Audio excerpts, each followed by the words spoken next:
It's 3:30. I'd like to call the Muskegon County Board of Commissioners meeting together. Rise for an invocation, please.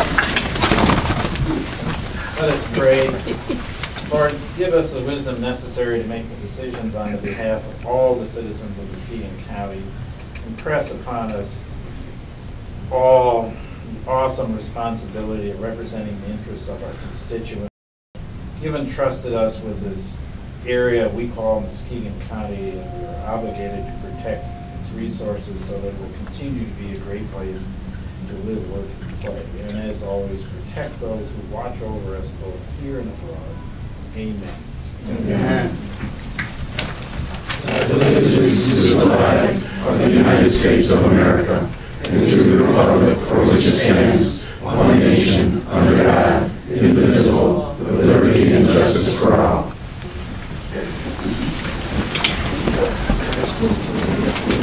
Roll call, Madam Clerk. Commissioner Collins. Here. Commissioner Cross. Here. Commissioner Dersinski. Here. Commissioner Engel. Here. Commissioner Jager. Here. Commissioner Longmire. Present. Chairman Mahoney. Here. Commissioner Plummer. Here. Commissioner Sconey. Here. Vice Chairman Snyder. Here. Commissioner Wilkins. Here. 11 present. Okay. Next on the agenda is the approval of the agenda. So moved. Second. Moved and second to approve the agenda as presented. Any discussion, changes, additions? If not, all those in favor say yes. Yes. Those opposed, no. Motion carries. 6 is approval of the minutes from the regular session of July 31, 2012. And I suppose we can do both. Motion to approve both. Second. Moved by Commissioner Engel, seconded by Commissioner Cross, to approve both the regular session minutes and the closed session minutes of July 31, 2012. Any discussion? If not, all those in favor signify by saying yes. Yes. Those opposed, no. Motion carries. We're now at the point in the agenda for persons to comment from the public on an agenda item. Anyone wishing to address the commission on an agenda item? No? Okay. I'll move on to the presentation of the 2013 proposed budget. Mr. Captain. And Madeline.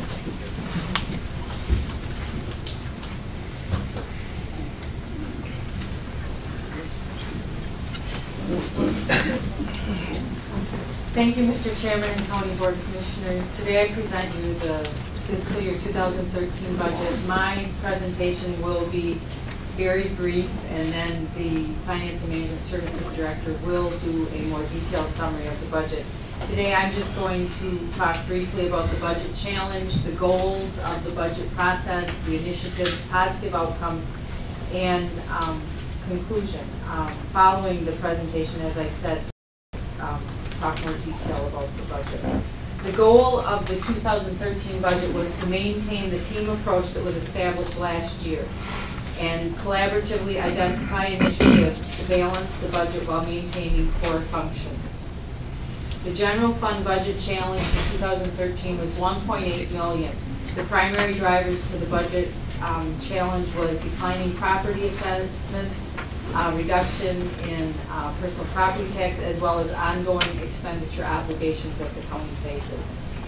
Although this is less than it has been in past years, this was still a challenging deficit for the leaders in Muskegon County to look at and to come up with initiatives to cover this, this challenge.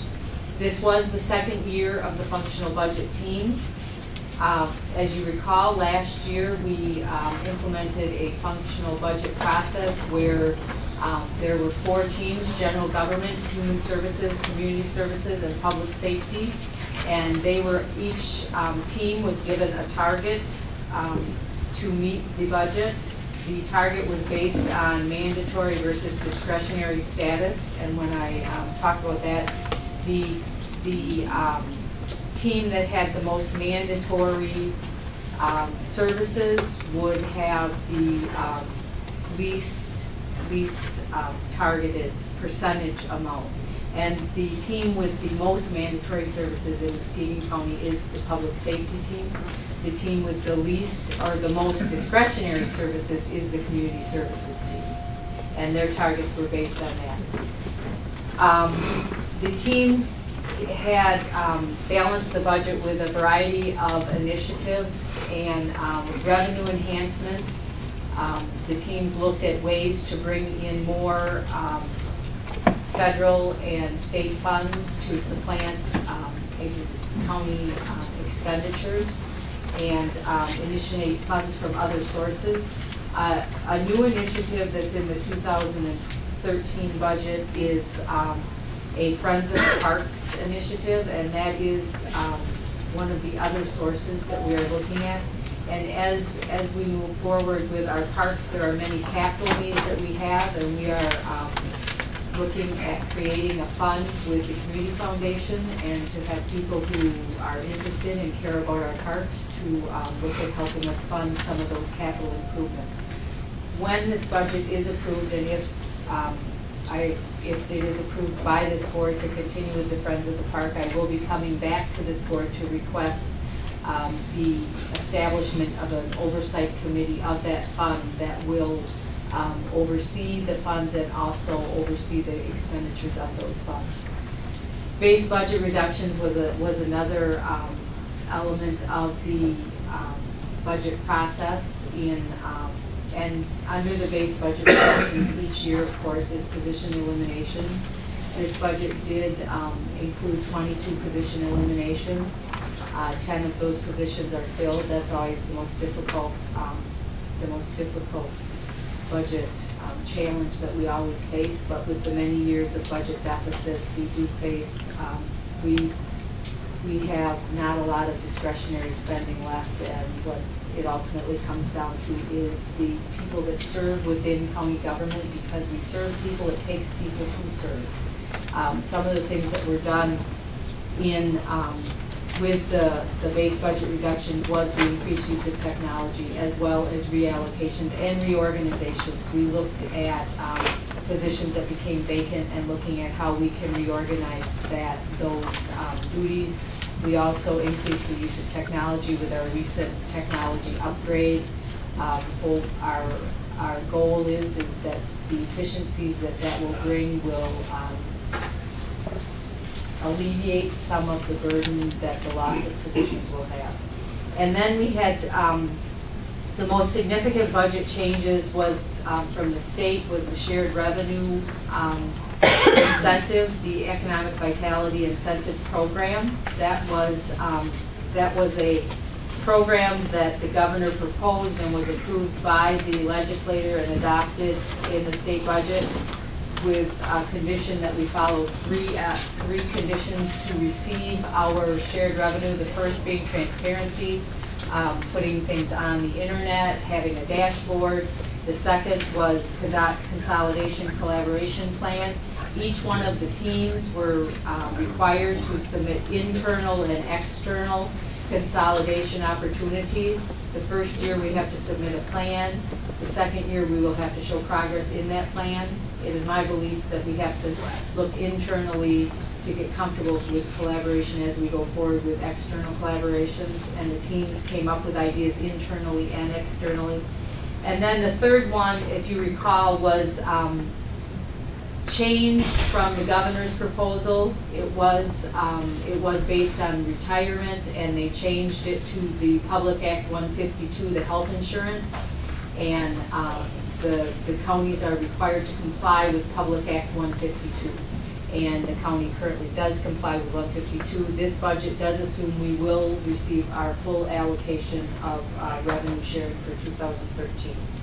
And then finally, the other change that was in the budget, and all of you who've received the budget and looked it over so far have seen that we have changed the formatting of the budget to a program budget model, which we feel is more user-friendly for the commissioners as well as the public. And that was something that the budget staff worked very hard on, and I think it's a good product, and we will continue to improve on that, but it does allow us to pinpoint changes from one year to the next in a more easier, friendly way. The positive outcomes of this budget process are the same as last year. The budget teams worked very hard, were very creative, and we did achieve the budget target. It continues to improve interdepartmental collaboration. It increases the awareness of the departments and the countywide challenges. And I heard this year more than last year that there are future commitments of these teams to meet on a more regular basis. And that, although this is a budget initiative, the functional budget teams, I think as we move forward, this is an initiative that can apply to any challenges we face in county government, and it doesn't just have to be the budget. And I think that the teams are recognizing that, and they're working very hard to do that. Finally, in conclusion, I would say that this budget that is being presented to you is a forward-thinking budget. I believe that the initiatives that have been put in place in 2012 and the initiatives that are going forward from the teams is something that looks at how we can be more efficient with less and serve the residents of Muskegon County better.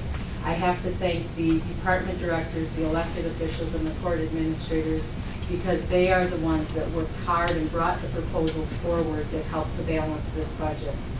And now I will turn it over to the Finance and Management Services Director, and he will go over the budget in more detail for the commissioners. Thank you.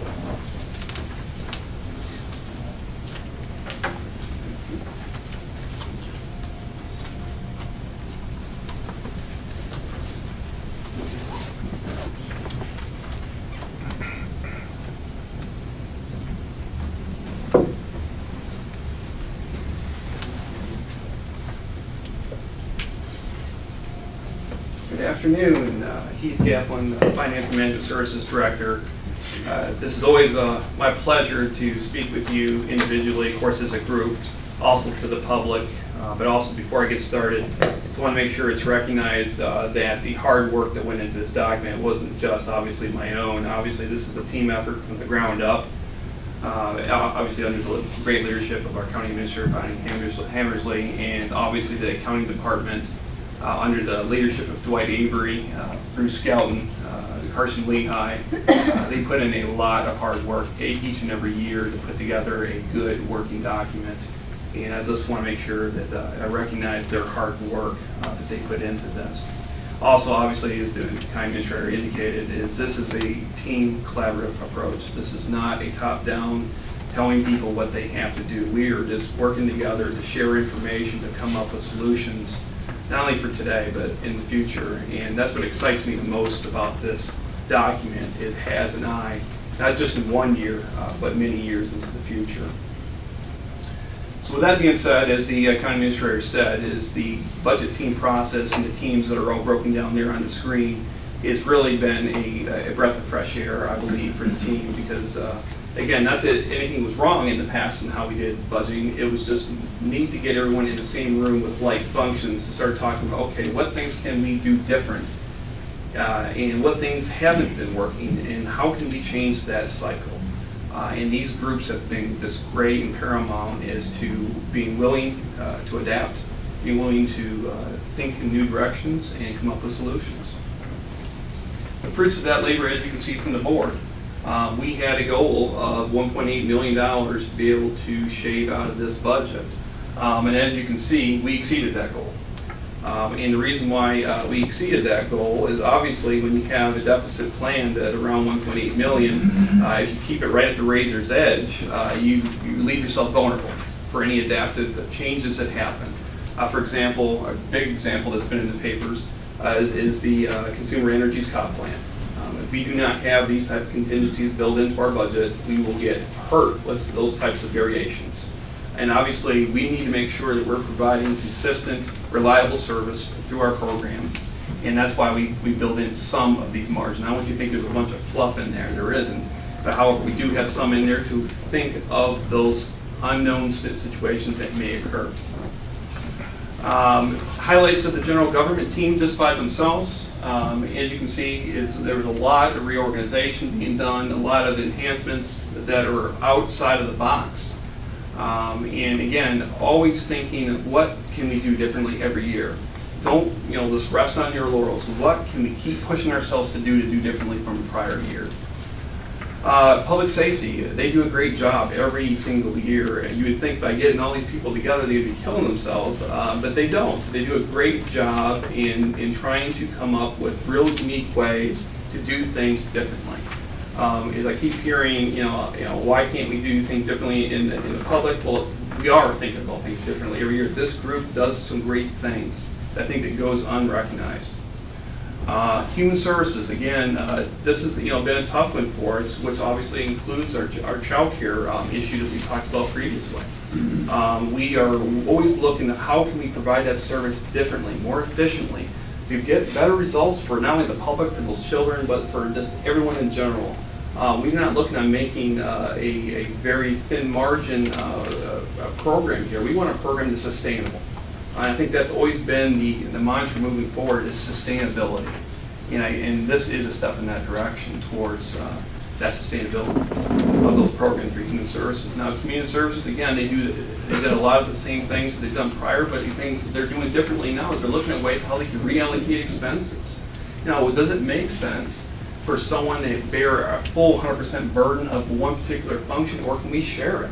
And that's a lot what this team has done. And they're looking at how can we do things differently on revenues. Always looking for, again, things outside of the normal mantra of those property taxes, which is the normal, bread and butter of municipalities. We have to stop that paradigm, or we're going to end up being vulnerable to some of the same circumstances that the rest of the country has experienced.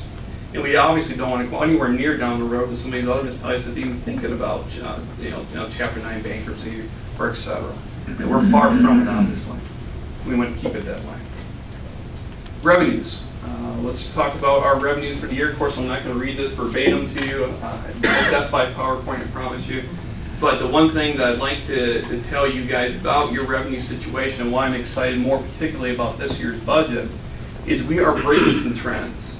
Is the trends, as you can see, and we'll come back, if you don't mind, I'll put it back and forth, is these trends that we have here is a heavy dependence on taxes. It has not stopped, and we have to change it. And this document is planning that foundation for doing exactly that, is looking for outside revenue, outside of taxing people. I think people have had enough of the taxing.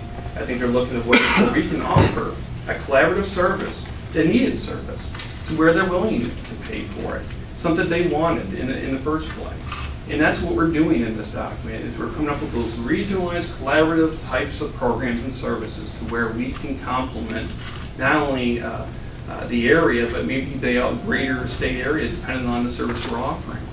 But again, getting back to where we're at with those revenues, the property tax levy, we'll flip that, sorry to be flipping too much time, is as you can see, we're still having problems with, taxes in their tax base. And this is why we have to change, because if you rely heavily on property taxes, this scenario becomes very, very important, obviously in one scenario, but it also becomes very hurtful to our programs and sustainability for the future. And moving forward outside of that paradigm, this picture will become less important, and that's what we'd like to see. As you can see, obviously, as you break it down by category, here's how we get our money, mainly in regards to the general fund only. Obviously, we have revenues outside of the general fund, but in regards to the general fund itself, this is the breakdown by category of how we collect those funds. And as you can see, 57% of those funds are property taxes. And again, what's our motto here is we're trying to change that paradigm. Now, getting to what the state has migrated to through the leadership of Governor Snyder is the Economic Vitality Incentive Program. Now, what that does is it strips every municipality, including counties now, of our with our revenue sharing on the not the constitutional side, the statutory side. And what they're saying is, hey, look, we'll give you back that money, which is that $2.2 million figure, with the incentive through this economic vitality program, the EVIT program, which is the $500,000 figure. Is if you follow these, these programs, these collaborative efforts, these disclosure through transparency of financial statements, dashboards, etc. If you do these things, we'll give you $555,000 in addition to your 2.2. You do nothing, and then you're going to lose $555,000 a year in revenue. And obviously that's a big number. That's a lot of positions, a lot of programs that we want to make sure that we're following. But as you can see from our trend from 09, that revenue has declined. And again, we need to be less dependent on what the state does and more dependent on what our programs are, and again, sustainable as to outside that property tax or sales tax paradigm. Fund highlights, expenditures. Family fund, family court fund, they've done some great things in balancing this budget. Again, you still see a lot of reorganization, and again, I applaud the efforts of Pat Steele, who is now retired, but the new director, Eric Stevens, did some great things with this budget. I think you're going to find a very good, sustainable budget for moving forward in a different way, not always the same way. Again, public health, the maintenance effort you see is intact. And as you can see, we got a little bit of a reserve fund balance, and again, that's because of the offsetting years sometimes with how that money funnels in from the state in regards to the grant money. Sometimes it's greater or less than. I just don't want you guys to get nervous when you see that number deplenish as to is a sign that public health is weaning, as to they're hurting financially. No. This means it depends on where the revenues hit that particular year. You may see a push or a minus in one year or next, depending on where those revenues hit and by what month. Mental health, again, Julie has done some really neat, unique things. Is again, you'll see that her push is to get those programs to the public. And you'll see what her ideas are in her programs. But as you can see, the increase in staff to be able to take advantage of that Medicare, Medicaid funding that's available to us, to be able to offer more diverse programs to the county at large. Brookhaven, as you can see, is looking for an optimistic view of what we can do differently outside of what we've been doing before. We have now the Dimension unit that has done very well. We're looking to expand that, and again, we're looking to do things differently than what we've done. We're looking also to bring in possibly here soon a consultant to look at doing a feasibility study. How can we do things differently than what we've done before? Child Care Fund. This is the fund, as you guys all know, is all on one of my hit list, and it's not that they're doing anything bad. It's just we need to break the past practice of always increasing the expenditure side, just keep throwing more money at the problem. Well, this last year's budget and this year's budget isn't just throwing money at the problem. It is identifying what our weaknesses are, how we can better offer service delivery here locally to keep the kids here within their homes if we can. And so you're going to see more of an intensive therapy being applied here to be able to make sure we're keeping our children within our community and keeping our funds local. Public Improvement Fund, as you can see, is, again, this is a planned drawdown from, as you can see, the first and second floor here at the Hall of Justice. And as you can see, we still have a reserve balance even left over even after that. And of course, we want to keep that intact as much as we can so we can keep extending it to other buildings that we have needs for moving forward in our 5-year capital improvement plan. Solid waste, again, they keep rolling along, and again, we make sure that their accrued closure costs, which is that's the revenue they need to cap it in the future, is always there and intact, and it's going to be there when we need it. And yes, it is. And John Warner and his staff, and Greg Leverage, do a good job of making sure it's there. So that's the main piece I always like to point out with solid waste. They do a very good job of making sure they analyze those revenues, not just for today, but extending it out to when we do have to cap the actual solid waste facility and start with a new one. airport, I think, under the leadership of Mr. Lukens and also in Marty over there at the airport, they've done a very good job of putting together a budget to where the good thing we're seeing here is the trend of that general fund appropriation is less than the prior year. That's what we want to see. We start weaning it off the general fund as much as we can to where hopefully maybe someday it'll be zero. Again, we got to have a goal. And as high as a lofty goal that is, we are working in the right direction. This is less than the prior year.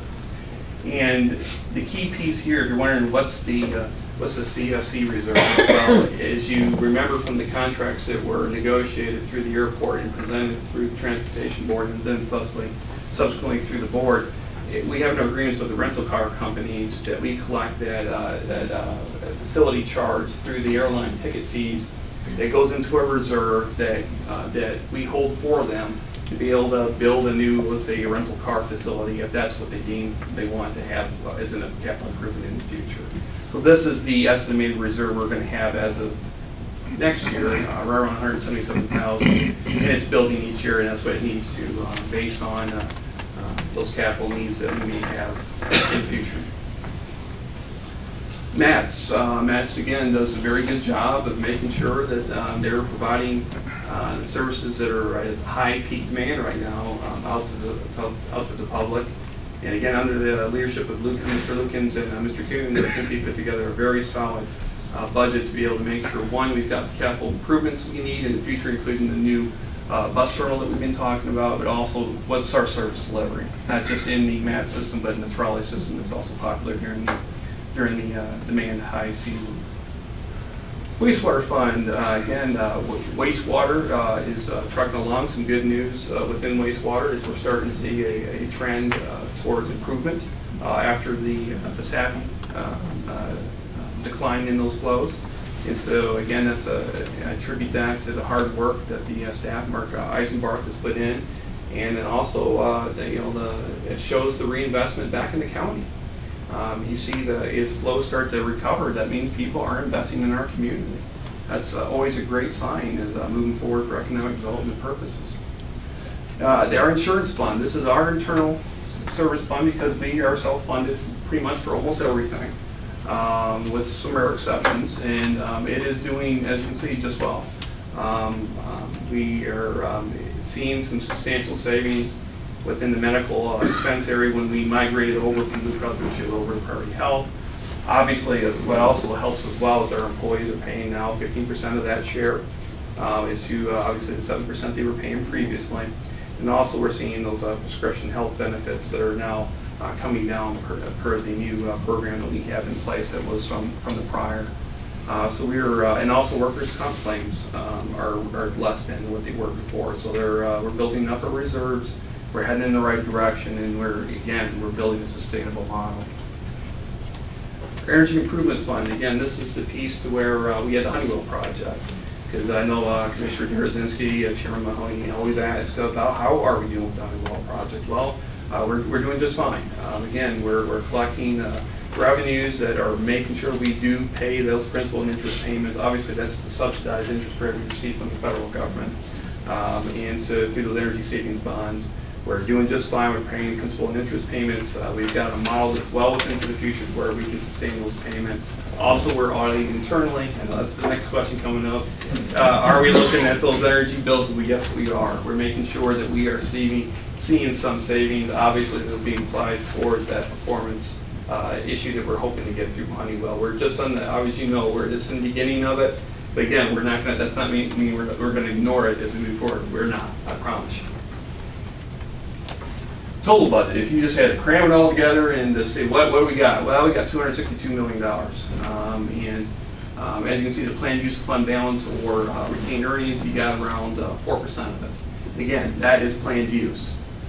That's nothing to cause any alarm. This is stuff that we plan to draw down as we move forward strategically. And again, very, very healthy fiscal condition, which has supported not only our steady AA rating, but I think it will sustain us moving forward as to getting to our ultimate goal, which I'd like to get us at a triple bond rated county, which is, I think, a very realistic goal. Labor, as the county administrator indicated, we never like to highlight any type of layoffs or deletions, but however, this budget does have that. But again, with declining revenues, until we build up those other supplemental revenues, we simply need to protect our programs and make sure they're sustainable. And as you can see, there's a shift here. You see the shift in CMH and community and mental health. They're again shifting up to be able to make sure they offer those additional programs to the community. They have the money, use it. And so then if there's adjustment needs to be made in the future per declining revenues, then they'll make adjustments in the future. But as you can see, the general fund is continuing its downward direction to be able to make sure that we're being smart and efficient with our resources. And so, again, it's a humbling position to be in, but it's a realistic one.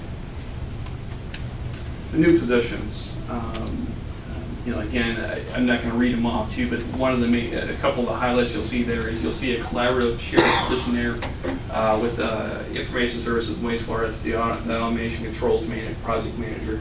In this proposed budget, it's not just this project manager, but there's a group of project managers that are now actively facilitating projects, so we don't have to go through contractual service agreement to an engineering firm or whatever to be able to manage projects. We want to be able to manage our own house internally so we can control our own costs.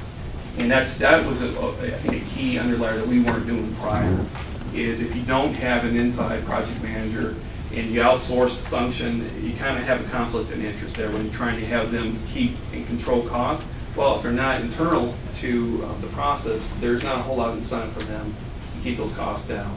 This does. This is an employee. The employees are internal to us to be able to work with us in conjunction with our project goals and our budget goals, most importantly, to make sure that we're managing and maintaining those. As you see, the drain commissioner is making some expansions in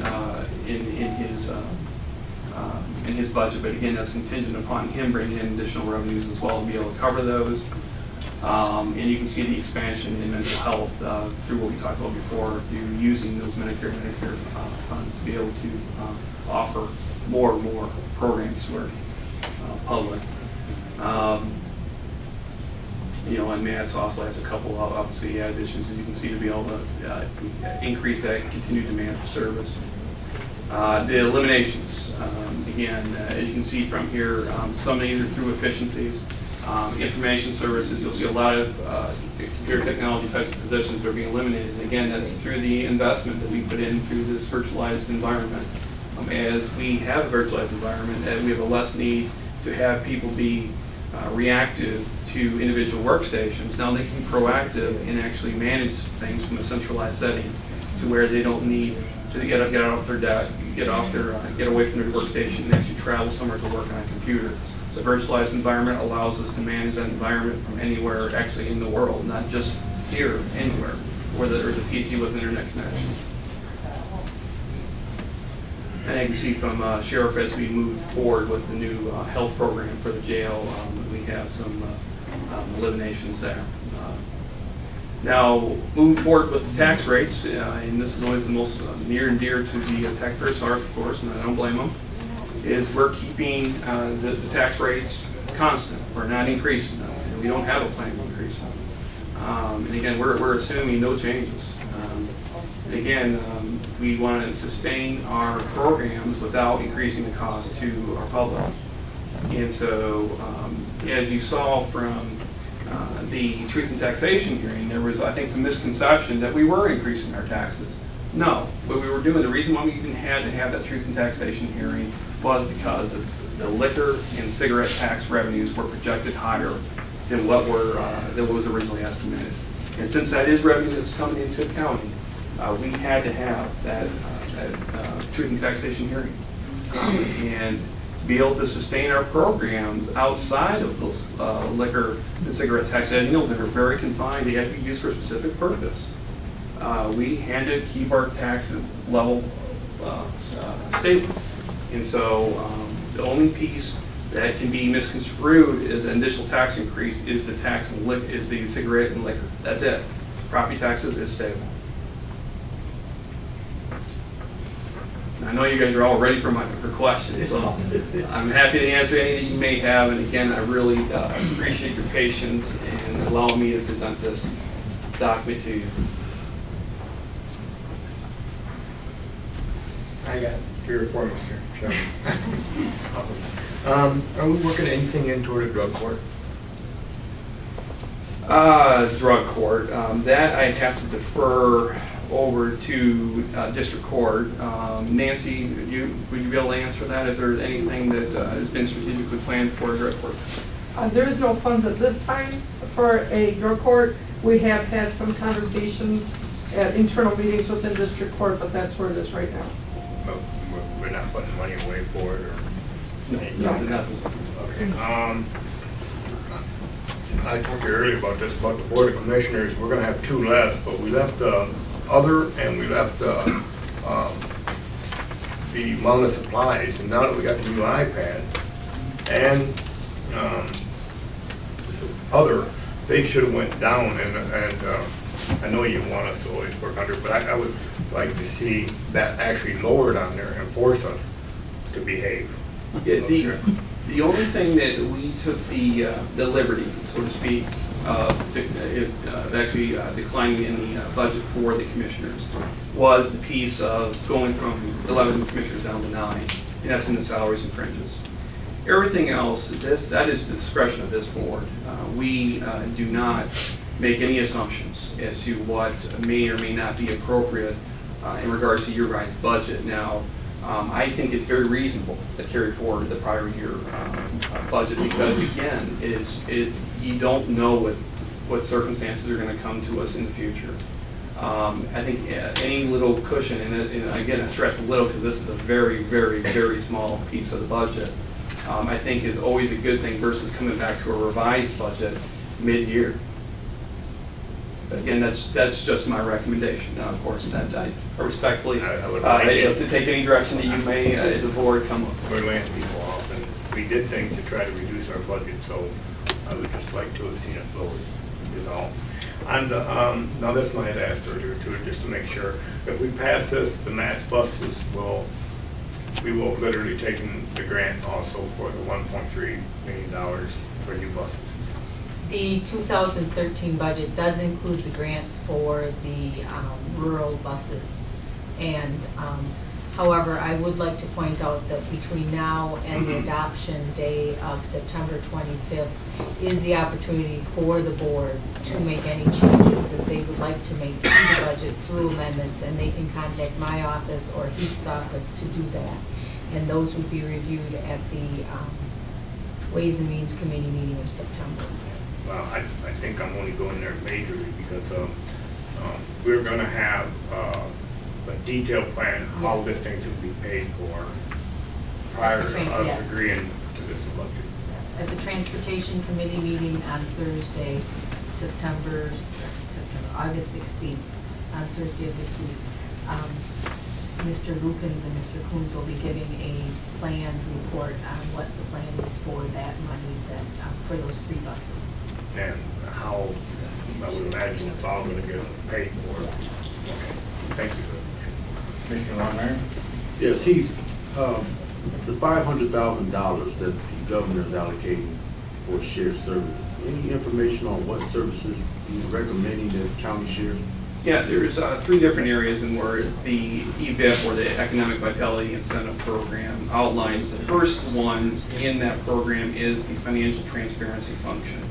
What the governor would like to see us produce out on our websites is a dashboard of how we're doing with our expenditures. You first saw the dashboard when, I believe when President Obama came to office, he put in a dashboard for himself, and where they're updating the expenditures at all times to show where the taxpayers' money is going at all times. Similar function here. That's step 1, and that has to be in place, if I remember right, by October 1st of this year, which we're ready to do. And one cool piece that kind of really works in sync with that is our new BSNA project goes live, with the exception of payroll, on October 1st. And that has within its suite a dashboard function. And so we're already ready for that component of it. The rest of the budget staff will be working on to make sure we grab The second piece is that collaboration and regionalization approach and cooperation. And what we did ahead of time, one of the things we asked in addition to the budget worksheets and capital requests and et cetera, we normally ask for in our forms from the department heads, we asked them to fill out that EBIT form that was already online, that was available to start thinking outside the box. Where can we consolidate? Where can we collaborate? Where can we cooperate to be able to, again, break this heavy dependence on property taxes? And we have that ready to go. We're done. We have that already submitted. Carson Lehigh did an excellent job of spearheading that effort, and we're ready to submit already our document to the state, which that part's not even due until 13. Well, we're ready right now. And the third piece is the compensation for employees. And as you guys know, we talked about that, and we'll be talking about that again this year when we have that option of opting out of that plan. But again, we have a compensation piece in place that is the equivalent that meets the intent of the law in regards to employee compensation. Thank you. You're welcome. Heath, the expenditure side of the budget is probably much easier to calculate than the revenue side. At this point in time, what percent of revenue are not estimates?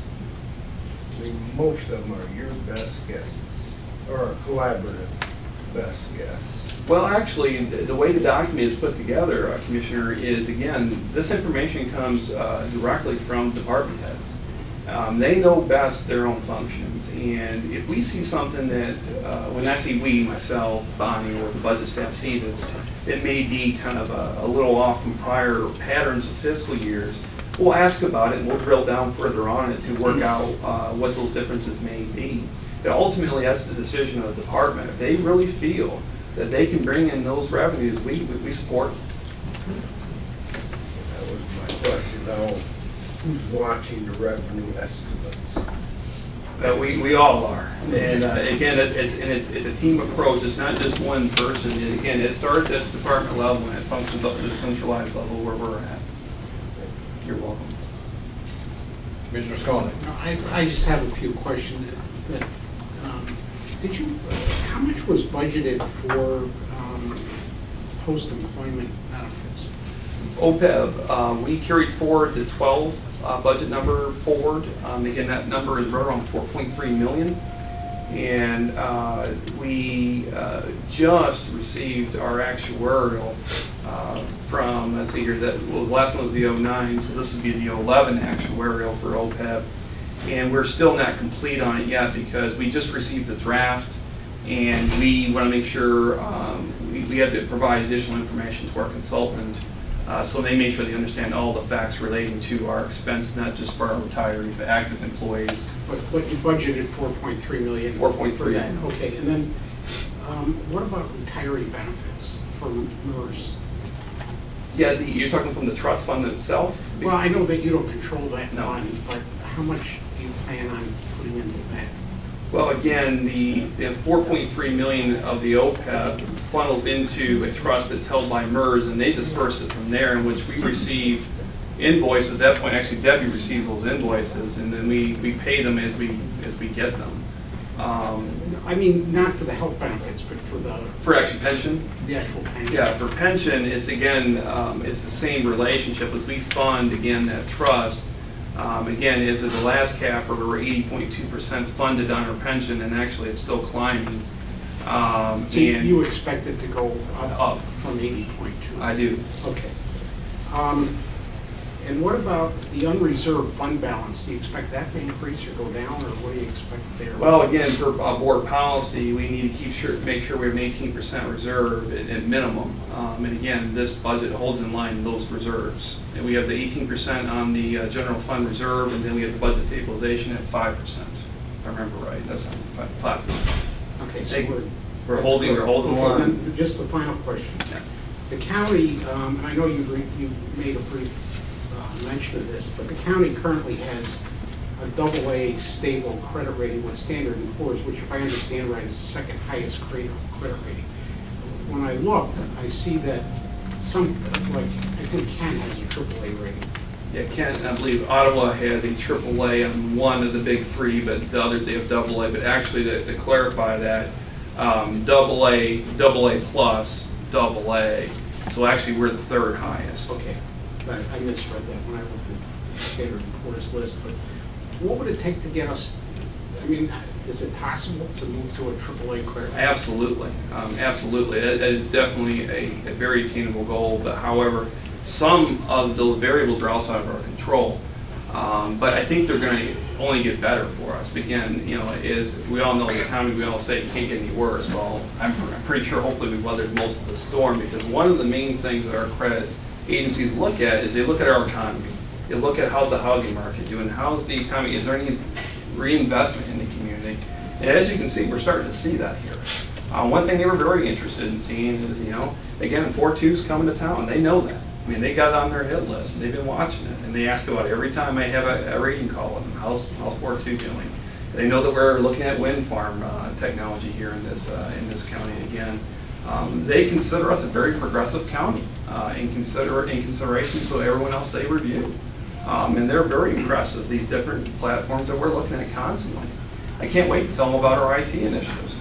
And now again, they're going to see that we're always looking for doing things smarter, better, efficient. Anyone else?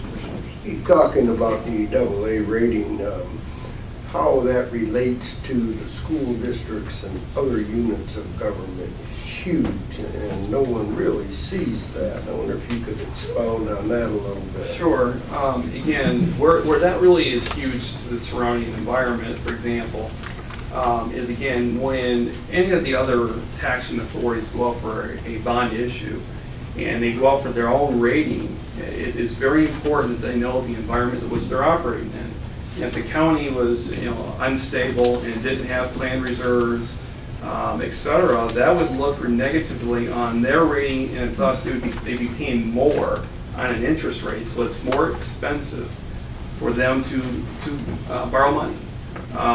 And give you an extreme example, not that I'm picking on anyone in particular, but to give you an extreme example. We all read the papers of what's going on with Wayne County. Well, guys, they're a triple B, and I guarantee you that hurts not only just the county, that hurts all of Detroit, that they're a triple B rated county. It's hard to get underneath a county when they're not doing well. But when the county is the leader in showing that they're stable, it only provides and paves the way for the rest of municipalities to borrow at a very cheap rate. Thank you. Anyone else? Thank you very much. You're welcome. Communications, I don't believe we received any. Committee reports, courts and public safety. Commissioner Snyder. Mr. Chairman, the Courts and Public Safety Committee met on August 7, 2012. It was recommended that I move CPS 12/08-37 through 44. Seconded. Moved by Commissioner Snyder, seconded by Commissioner Collins to accept the August 7th, 2012 committee report of the Courts and Public Safety Committee. Any discussion? Seeing none, roll call, Madam Clerk. Commissioner Cross. Yes. Commissioner Derasinski. Yes. Commissioner Engel. Yes. Commissioner Jaeger. Yes. Commissioner Longmire. Yes. Commissioner Plummer. Yes. Commissioner Skolnick. Yes. Vice Chairman Snyder. Yes. Commissioner Wilkins. Yes. Commissioner Collins. Yes. Chairman Mahoney. Yes. 11 yes. Okay, motion carried. That completes the report of the Courts and Public Safety Committee. Thank you, Commissioner Snyder. Human Resources Committee, Commissioner Plummer. Mr. Chairman, the Human Resources Committee met on August 7, 2012. It's recommended I move HR 12/08-47 through 53. Second.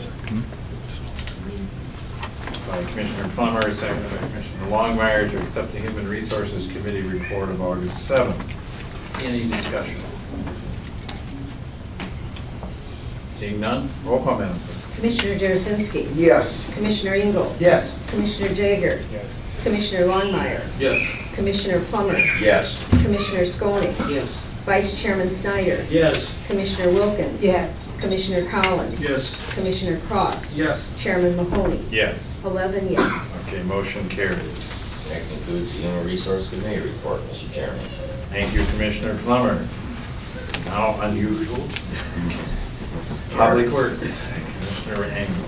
Public Works Board met on August 9th, 2012, and approved, I so move, to authorize staff to proceed with the hiring of 4 temporary operators instead of filling 2 full-time irrigation operator positions at an hourly rate of $14.57, range 60.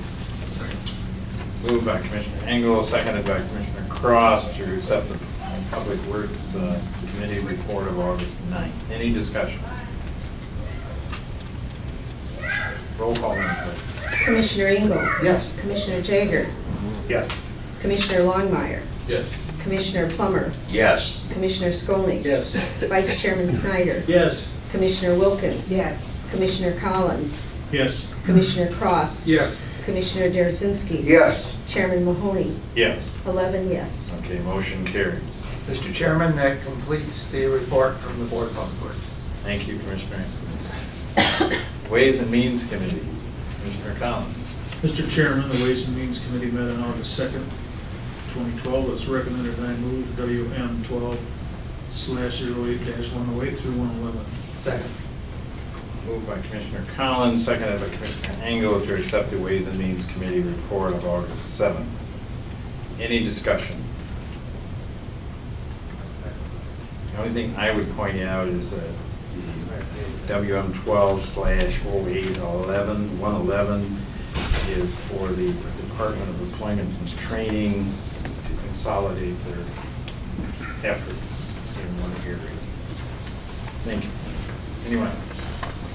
No, I don't know, 111, when that was brought up at the last meeting, I don't know, is anyone here that can answer? I'm just had a question about there were apparently 2 proposals to house the Michigan Works program. And one of them, I understand, involved the Chronicle building. Why was that? I mean, I'm just curious. We never really heard that. Debbie Grunewald, Human Resources Director. I didn't bring the exact figures with me, but there were 2 bids for the RFP. One was for the Hinman, from the Hinman Group at Terrace Plaza, and the other one was for the Chronicle building, which a developer out of Grand Rapids was proposing, and that was a much higher bid, is why we went with the Hinman Group. It was Significantly more expensive. Significantly more. Okay, that's fine. Thank you. Any other questions? Did you find out if that was in the brownfield or not? Did anybody check into that yet? Or? No, they were looking into it, but I haven't got an answer yet.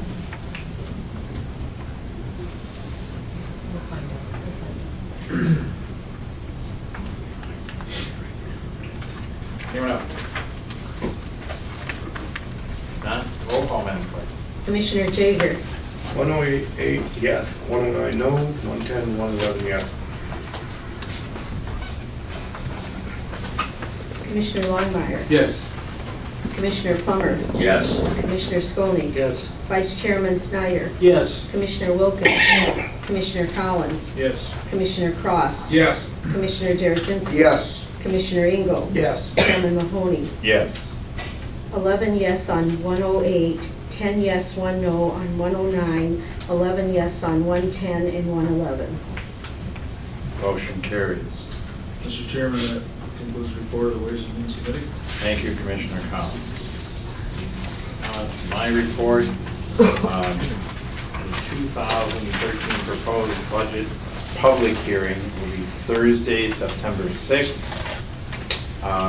We are going to be publishing it more than necessary, a lot more than necessary, twice in the Chronicle, once on Sunday, August 19th, once on Tuesday, August 21st, to make sure that there's widespread information as to the availability for discussion. said Thursday. It is Thursday, September 6th, even though my little note says Tuesday. I do not want to confuse anyone. Okay. And as I said, it will be published twice to make sure that it's widely disseminated that that public hearing will occur.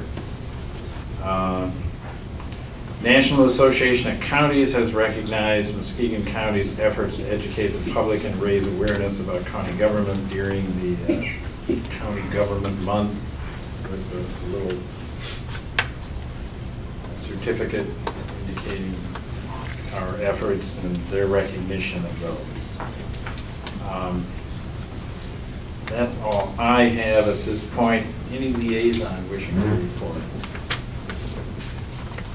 Commissioner Snyder. I just point out that the Community Corrections Advisory Board and the Community Corrections programs continue to meet their targets to preserve the funding that we get from Department of Corrections from the state of Michigan. Thank you.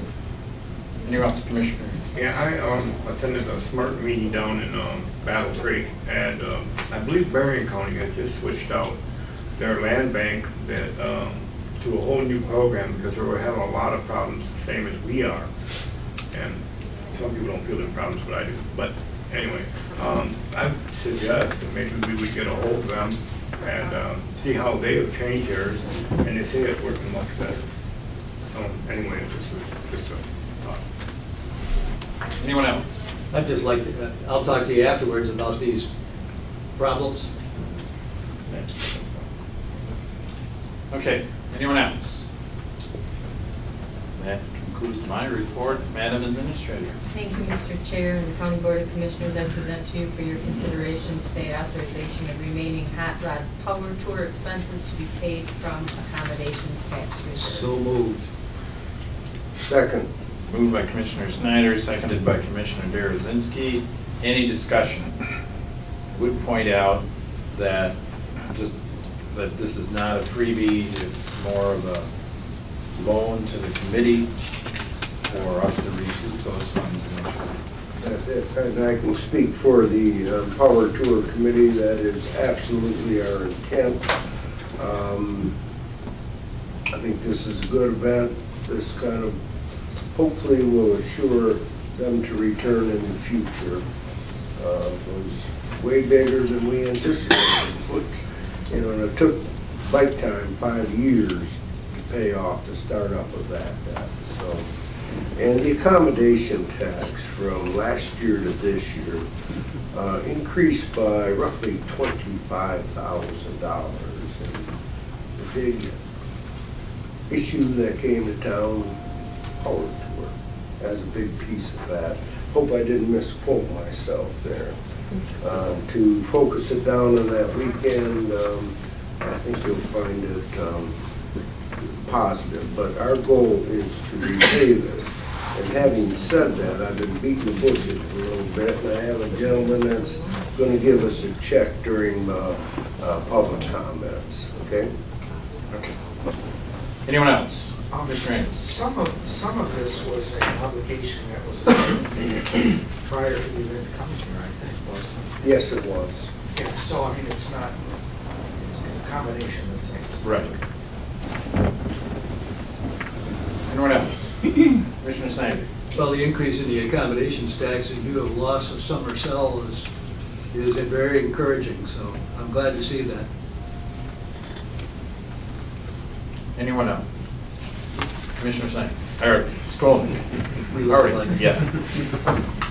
I thought the city of Muskegon was on the hook for this. They are. My problem, I think our problem is the Hot Rod Magazine is pressured to get the balance of the $35,000 contract paid off. And having talked to the editor of that magazine and wanting to get those people back, I asked the county, I'm asking the county to take the initiative. Let them sort it out. I have made contact with the city manager. I think Bonnie has talked to him too. We're trying to work this out. I don't want to let this thing drag out, which in any way could jeopardize future events in Muskegon by this national. I'd like to get that off the books, so to speak, so we can start planning their return. With it laying on the books, I'm not so sure how happy they would be with us to have Muskegon again be a host city. What we did, I think they're extremely happy with, but having a $10,000 deficit to them, I don't think looks good. Well, first of all, I asked, listen, I'm happy with the event. There were a lot of people here, but along the way, I kept asking, how's the fundraising going? And everybody kept telling me it's going great, don't worry about it. And now you didn't get there. And I know it's not you, but I mean, you had some, I think there were people out raising money, but then, like, this sort of just comes up to pay it. I know when I did the fireworks, I mean, I asked for money from that fund and didn't get any, which I was fine with. I mean, okay, I'll move on, but I think the fundraising component to this is if you can't raise the money, you should know that like before today. I mean, I didn't even know about this until I saw the agenda. So, I mean, I'm going to vote for it, but it's... My apologies, I thought I brought this up a couple of times, Bob. Maybe you weren't here. My apologies. Mrs. Walker. Yes, thank you, Mr. Chair. Mr. Commissioner Darazinski, this is like the original $3,000 that was put down, but it was paid back. So do they intend to pay the accommodation tax back? Absolutely, that is our goal. We do a fundraiser for Bike Time. It's called the Winter Bike Time Bash, and we were able last year to raise close to $17,000 to help us with that event. A lot of the members are kind of intermingled, and we need to get it paid for the magazines. I do, yes. I don't want that to be out there. Did we take this to like the recommendation board for the tax advisory board? We never did do that. No, not that I'm aware of. Okay. And will this hurt any other festivals by, if we give this to them, do we have something else planned for this money that now this won't go to them? This money is in the reserve. This is in the reserve. This is not obligated to anything. And I would personally like to point out that this is not a gift. It's an obligation on the part of the committee to pay it back. I was on the committee with Jim, and neither of us were aware exactly what the numbers were till they did the final accounting. And I think it's appropriate to question that an event is self-sustaining. And I think even though we pay this, it's appropriate to say in the future, we have to make sure that it's self-sustaining. Because we don't want to get in a situation where the number gets bigger or bigger. That hurts the event, and it's not a sound fiscal policy. But I'm not, no, Jim, I'm not questioning with you. We both agree on this. My thought was to ask to load it to the city. That may not be a good idea either. It's easier to just pay. Mr. Chairman, it also, it says nothing about it being paid back. Now, I know we're all, 2 years from now, we all could be unemployed as far as being commissioners go. No, who's going to remember? So, It says coordinated with Hot Rod Power Tour Committee for reimbursement. It's not in the motion, though. It's in the summary, I'm sorry. Is that I'm not sure, I think I'd like to amend the motion, but I'm not sure how. I'm not sure what the right wording would be. That not just that, we expect that money will be paid back. Perhaps We will coordinate with the Hot Rod Power Tour Committee for reimbursement. That's your amendment. That would be my friendly amendment. Okay. Somebody- I'll second that. Restate it. We have a friendly amendment to the initial motion. Who made the initial motion? I did. Is that okay? Yes. I guess we're all right. We can just vote on the motion as amended, correct? Any other discussion before we probably should have a roll call, Madam Clerk? Commissioner Longmire. Yes. Commissioner Plummer. Yes. Commissioner Scolly. Yes. Vice Chairman Snyder. Yes. Commissioner Wilkins. Yes. Commissioner Collins. Yes. Commissioner Cross. Yes. Commissioner Derasinski. No, I mean, excuse me, yeah. Ready? Commissioner Engel. Yes. Commissioner Jager. Yes. Chairman Mahoney. Yes, and I was paying attention. 11 yes. Oh, yeah.